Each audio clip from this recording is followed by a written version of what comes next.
This is Brownie. Brownie is a golden retriever, and we got him from Furballs Rescue Organization because I saw a random post on Facebook saying that he was being fostered, but actually he needed a home.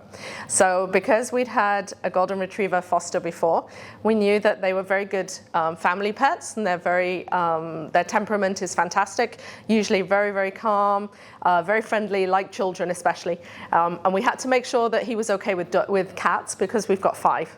So once we realized that he was a match in terms of all those attributes, we then fostered him, and then we started to realize that he was really a fantastic dog, especially with my son. My son is Sam. He has Angelman syndrome, so he doesn't speak, but he also makes lots and lots of noises and hand gestures, and he can be quite excitable. So again, was the dog actually going to be a fit for the family in that respect? It's not just about how he gets on with sort of neurotypical kids, it's also whether he gets on with kids of determination.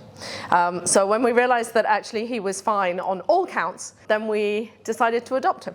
And we adopted him about 1.5 years ago, maybe. Once I realized exactly how calm and wonderful he was, I had this idea of taking him to school. So I'm a teacher, and he comes to school with us once a week at the moment because it's nice and cool weather for him outside. And the children adore him. He is actually the star of school. Whenever we go to school, he is surrounded by about 40 children, and they all scream, and they come up and they try and touch him and pet him, and he doesn't bat an eyelid, nothing. He just thinks, oh, this is wonderful. Lots and lots and lots of attention for me. So he goes to school as a reading dog, and he goes to all the classes from grade 8s down to the very little ones, the little 3-year-olds.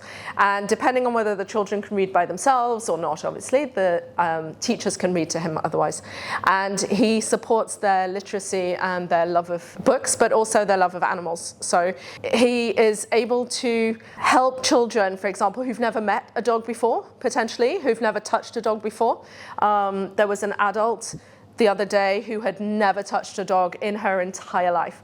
And she came up, once she realized that he doesn't bark, he hardly moves, he sits there, he looks at you with these incredible eyes and just melts into you. Really, he's just so adorable.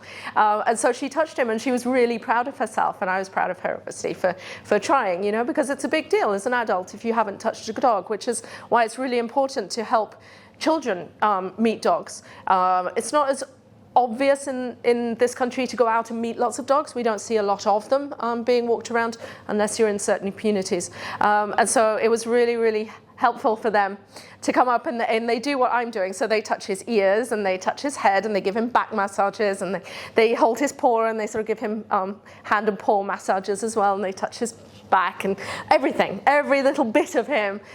His tail, they play with his tail. The other day they were trying to put braids in his tail and do plaits in his tail.